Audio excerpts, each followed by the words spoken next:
왜 당신은 지금 이렇게 지치고 슬픈가요? 왜 모든 것이 무너지는 것처럼 느껴질까요? 희망과 꿈이 산산조각 난 것 같고 미래에 대한 믿음조차 가질 힘이 없으시죠? 왜 하나님은 당신에게 이런 고난과 어려움을 주시는 걸까요? 기도조차 힘들고 마음이 점점 약해지는 이 상황에서 도대체 하나님은 어떤 계획을 가지고 계신 걸까요? 저 또한 수년간 고난의 과정을 심하게 겪고 있습니다. 그래서 고난 중에 있는 여러분들과 같이 하나님이 이러한 고난과 어려움을 허락하시는 4가지 깊은 이유를 나누고자 합니다. 이 영상을 끝까지 시청할 것을 부탁드립니다. 그리고 긍휼의 마음으로 구독과 좋아요 꼭 부탁드립니다. 고난을 주시는 4가지 이유입니다. 첫째, 고통을 통해 하나님은 그분의 존재와 목적을 드러내시어 하나님이 우리의 주인 되심을 고백하길 원하십니다. 둘째, 고난은 깊은 영적 교훈과 우리가 고통 속에 있는 다른 사람들을 이해하고 공감하게 합니다. 셋째, 어려움은 내면의 강인함과 회복력을 길러줍니다. 네 번째, 고통은 일시적인 과정일 뿐 하나님은 당신의 삶을 위한 큰 그림을 그려가고 계십니다. 여러분 어떠신가요? 머릿속으론 이해가 되지만 여전히 남의 이야기 같을 수 있을 겁니다. 여러분은 어떠신지 모르겠지만 저는 기도는 주일 예배 시간에만 하고 주중에는 세속적인 삶을 살았습니다. 철저히 세상과 교회가 분리되어 있었지요. 교만과 자만심이 하늘을 찔렀습니다. 가족에게 소홀히 하고 밖에서 즐거움을 찾았습니다. 그러던 중 갑자기 고난의 광야 학교에 하나님께서 강권적으로 입학을 시키셨습니다. 고난 중에 계신 여러분들과 제 경험을 토대로 이제 각각의 이유에 대해 차근차근 나눠보고자 합니다. 첫 번째, 하나님의 주인 되심. 여러분, 고통을 겪는 동안 우리는 종종 자신만이 특별히 어려운 시련을 겪고 있다고 느낍니다.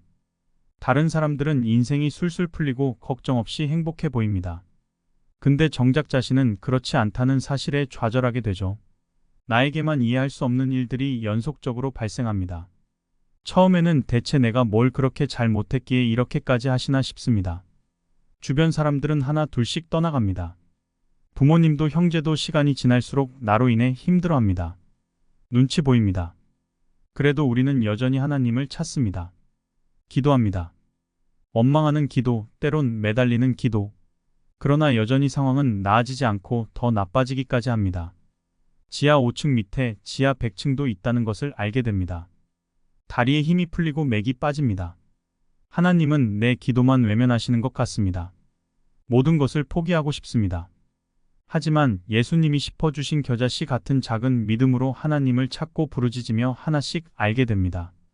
아, 내가 할 수 있는 것이 이제는 정말로 하나도 없구나. 하나님만이 나를 창조하셨고 나의 주인이시구나라는 것을요. 산산이 부서진 내 자신을 유일하게 받아주시고 위로해 주시는 하나님. 내가 할 수 있는 것이 아무것도 없을 때 하나님이 나의 주인 되심을 고백하게 하십니다. 옥에 갇혀 죽음을 앞둔 세례 요한에게 주신 예수님의 말씀이 생각납니다. 마태복음 11장 6절 누구든지 나로 말미암아 실족하지 아니하는 자는 복이 있도다. 우리 인생의 고난을 통해 다가오시는 하나님의 주인 되심을 고백하게 하십니다. 둘째, 고난은 깊은 영적 교훈과 우리가 고통 속에 있는 다른 사람들을 이해하고 공감하게 합니다. 제가 가장 깊은 고통 속에 있을 때 다른 사람들의 고통을 진정으로 이해하지 못한다는 사실이 저를 놀라게 했습니다. 그때까지는 타인의 고통이 단지 멀리 있는 이야기처럼 느껴졌습니다. 그러나 직접 극심한 상실과 좌절을 경험하니 비로소 다른 이들의 아픔이 생생하게 다가왔습니다. 그제야 알게 되었습니다. 하나님이 내게 이 고통을 허락하신 이유는 내가 다른 사람들에게 공감하고 진정으로 그들을 도울 수 있는 힘과 소망을 기르기 위해서라는 것을. 고통을 통해 얻은 이 깨달음은 단순한 위로 이상의 힘을 가집니다. 이제는 내가 겪은 고난이 다른 이들에게 진정한 위로와 공감을 줄 수 있는 도구가 되리라는 것을 믿습니다. 하나님은 우리가 더 깊이 이해하고 더 강하게 타인의 손을 잡아줄 수 있도록 우리를 단련하십니다. 고린도후서 1장 3-4절 찬송하리로다. 그는 우리 주 예수 그리스도의 하나님이시여 자비의 아버지시여 모든 위로의 하나님이시며 우리의 모든 환난 중에서 우리를 위로하사 우리로 하여금 하나님께 받는 위로로서 모든 환난 중에 있는 자들을 능히 위로하게 하시는 이시로다. 세 번째, 고통을 통해 내면의 강인함과 회복력을 길러줍니다. 제가 겪었던 가장 힘든 시기는 제 자신을 완전히 무너뜨리는 것처럼 느껴졌습니다. 모든 것이 무의미해 보였고 이 고통이 언제 끝날지 알 수 없었습니다. 하지만 그때 깨달았습니다. 하나님이 나를 고통의 불길 속에 던지신 이유는 나를 부수기 위해서가 아니라 정죄하고 더 강하게 만들기 위해서라는 것을, 마치 금이 불순물을 제거하기 위해 뜨거운 열을 통과해야 하듯이 나도 이 과정을 통해 내면의 강인함과 진정한 가치를 발견하게 되었습니다.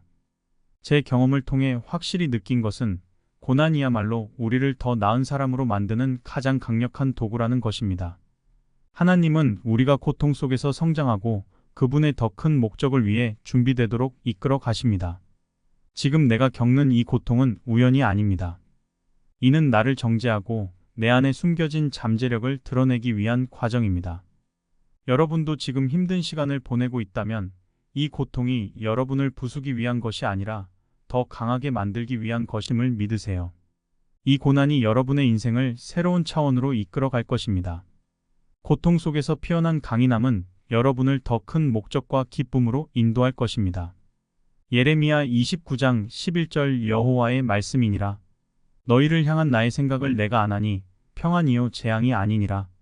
너희에게 미래와 희망을 주는 것이니라. 네 번째, 고통은 일시적인 과정일 뿐 하나님은 당신의 삶을 위한 큰 그림을 그려가고 계십니다. 제가 겪는 가장 깊은 고통의 순간들은 마치 끝이 보이지 않는 터널과도 같습니다. 매일이 절망의 연속이고 이 고통이 언제 끝날지조차 알 수 없습니다. 그런데 어느 순간 깨달았습니다. 이 고통은 영원히 지속되지 않는다는 것을요. 하나님은 제 인생을 하나의 이야기로 쓰고 계셨고 지금 이 고통은 단지 지나가는 한 계절일 뿐이라는 사실을 말입니다.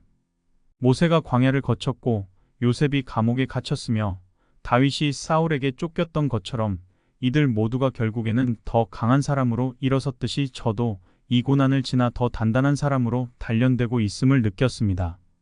고통은 한순간에는 모든 것을 앗아가는 것처럼 보일 수 있지만 결국 이는 하나님이 나를 더 강하게 만들기 위한 도구임을 깨달았습니다. 히브리서 12장 2절에서 예수님께서 자신의 기쁨을 바라보며 십자가를 참으셨듯이 저도 하나님이 계획하신 미래의 아름다운 끝을 바라보며 이 과정을 이겨낼 수 있음을 믿었습니다. 예수님도 십자가의 고통을 이기고 하나님의 우편에 앉으셨듯이 저 또한 하나님이 쓰고 계신 내 인생의 이야기가 궁극적으로는 더 큰 목적을 위해 존재한다는 것을 믿었습니다.